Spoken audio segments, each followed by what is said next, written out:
Hi everybody, in this set of videos I would like to focus on improving performance by reducing the number of controllers that you have, by merging several separate controllers into a single controller that will make a more efficient call to the database. The use case we're going to use here is a report that displays the product sales info for customers within a country within a range of dates.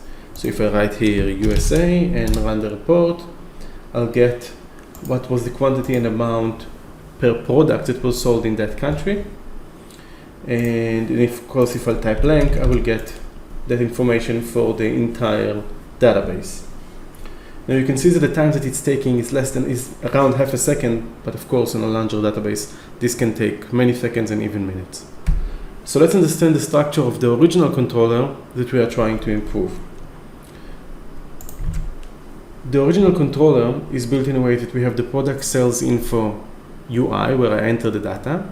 It then calls the collect data controller, okay, that iterates the customer's entity, and then calls the collect orders, which iterates the orders entity, and eventually calls the collect order detail entity, the order detail controller, which uses the order detail entity, and for every row there it inserts a row to the product sales info.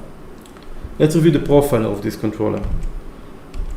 So when you profile a run with everything in it, we can see that we clicked on the display button and we call the collect data controller.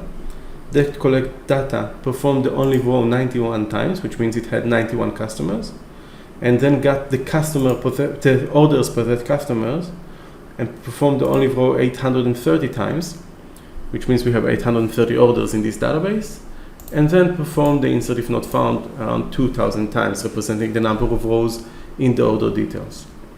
Now if you want to look at it from an overview, so let's go ahead and display some overview for this. We have the customer. The customer's task calls 91 times with the order controller. The order controller calls 830 times to the order details. Now this translates to many select statements, and that slows the performance down. What we are going to do in the process, we're going to take a two-step process of merging these different controllers into one controller by using joins, and this is where the database actually shines. The original design here first wanted to run on the customers to get the customers that match the country, okay, and then run on its orders and run on its order details. And by using SQL powers, we can let the database do it for us. So the first step would be to merge the orders and order details into a single run, which will run on order details and inner join to orders.